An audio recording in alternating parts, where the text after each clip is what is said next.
Elton John is one of the best-selling musicians of all time, with over 79 million albums sold to date. The world may love his music, but that doesn't mean they love his personality. Elton has an infamous reputation as a disagreeable diva with outrageous demands. He's also insulted and made enemies out of several musicians and high-profile names, even if some of these feuds eventually ended. Keep watching to learn what made us finally understand why Elton John has so many enemies.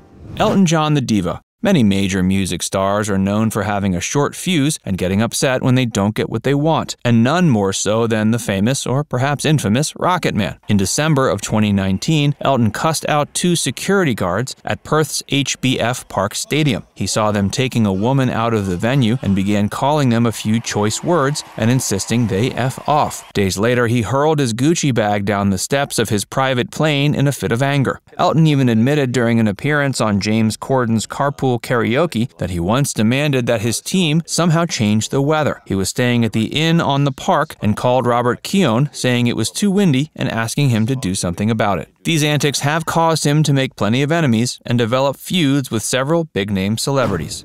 Enemy number 1, Keith Richards. This feud has been going on for over 20 years. It allegedly began when Elton performed 10 songs during a guest slot at a 1975 Rolling Stones concert in Colorado. The feud only continued when Elton claimed Keith was posing as a relevant rock star in 1988. Keith later criticized everything Elton had ever produced, including his 1973 tribute song for Marilyn Monroe, Candle in the Wind, which was later re-recorded to honor the late Princess Diana. Elton fired back during a New York Daily News interview in '97. He called Keith pathetic and an asshole, and said he looked like a monkey with arthritis, before further claiming the Rolling Stones should have thrown him out of the band 15 years ago. Keith responded to Elton announcing his retirement in 2018, saying he wouldn't miss him at all, but admitted the infamous diva was softening with age.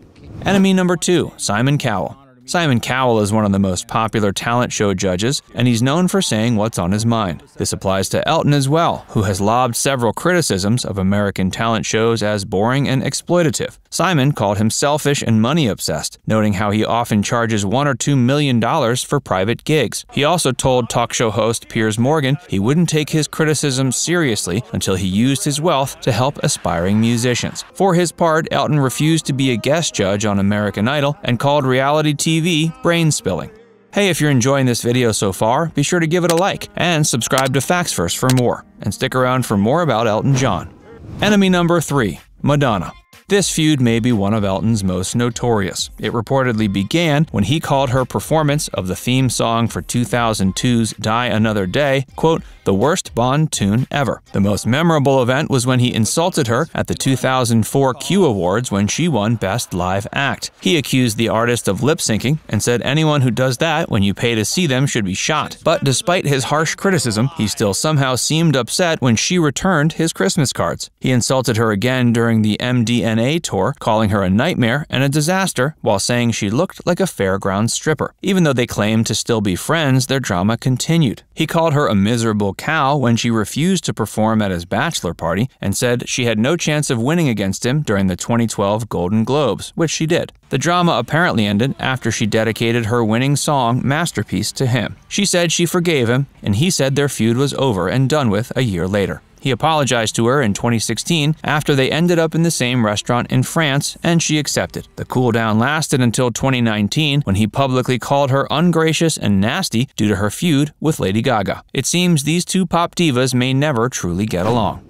Enemy number 4, George Michael. George Michael and Elton John were once close friends. They even released a duet, but it all began to crumble. Elton called George's album Patience a disappointment and said his friend was in a strange place. George didn't appreciate the comments and said he didn't actually know anything about his personal life and was going off of rumors he heard through the gay grapevine. Elton attempted to reach out to him but was repeatedly ignored. George even spoke against him in interviews, saying he had turned the media against him and he needed to get a life. They were in contact near the end of George's life in 2011, but it was too late. Elton John was deeply affected by George Michael's death in 2016 and said he would miss him so much for his music, but more than anything for his humanity. Enemy number 5, David Bowie. David Bowie and Elton John often collaborated but rarely got along. They started out as friends who went to gay clubs together, but ultimately drifted apart. David once shamed Elton in public, calling him the token queen of rock. Elton called him snooty in response. It's speculated that drugs may have played a part in the feud, as they had with George Michael. It took death to end the animosity. Elton said the way David handled his last days was classy and dignified, and paid him tribute in 2016. Enemy number 6, Rod Stewart. Rod Stewart no longer speaks to former friend Elton John. Their relationship began almost like brothers picking on one another. Elton hired a man with an air rifle to shoot down Rod's promotional blimps, and Rod responded by swiping his Cartier jewelry. They even came up with nicknames for each other, Sharoni and Phyllis, and gave each other gifts along with insults. The good-natured teasing turned into a feud in 2018 when they began getting a bit ruder. Rod said Elton's farewell tour was nothing but a money grab, and Elton wrote in his autobiography he wouldn't accept advice from a ringer, quote, who'd spent most of the last decade crooning his way through the great American songbook and have yourself a merry little Christmas. They have no plans to ever collaborate again either. Rod regrets his part in the feud, but jokingly says they fight like a married couple. Enemy 7, Lily Allen. The two outspoken musicians fought on stage during the 2008 GQ Men of the Year Awards ceremony in London. He insulted her excessive drinking. She then told him to F off and that she was 40 years younger and had her whole life ahead of her. He said he could snort her under the table, and she told him to F off once more. Lily said they hadn't had bad blood before, and Elton listed her, along with Amy Winehouse and Lady Gaga, as a young pop musician he liked. Despite this, they're likely to continue to feud if they ever meet again. Enemy 8, Janet Jackson. Janet Jackson is another artist Elton criticized for lip-syncing. He said this meant her performances were not a show, and he'd rather go and see a drag queen. She didn't deliver a public response, but it's not likely they'll ever get along after that. Leona Lewis.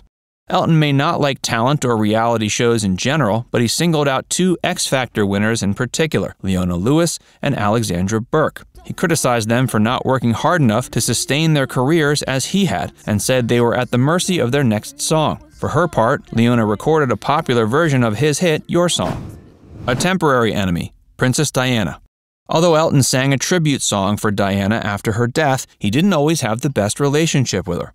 The royal family was a longtime fan, and the two met at Prince Andrew's 21st birthday at Windsor Castle. He arrived early, so the band and the princess were the only ones around. They even reportedly danced the Charleston together for 20 minutes. They were friends for years until he published a book with Gianni Versace called Rock and Royalty, the ever-changing look of Versace's couture as seen and modeled by the kings, queens, and jokers of rock and roll. It featured pictures of the royal family alongside photos of semi-nude models. Diana didn't appreciate it and worried it would upset the queen. Fortunately, they ended their feud when Gianni was shot and killed outside his home in 1997. They attended the funeral together, but Diana tragically died only 6 weeks later.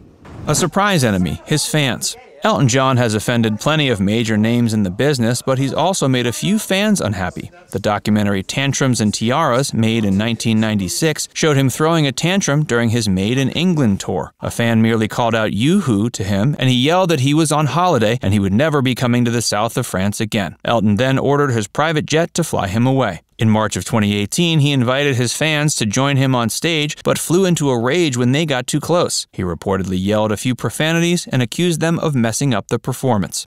Now it's time to hear from you. Do you think the problem lies with Elton or with the many people he's had feuds with? Let us know in the comments section below. And before you go, make sure you give this video a like and subscribe to Facts First if you haven't already. Click the bell icon to stay updated on all our latest content.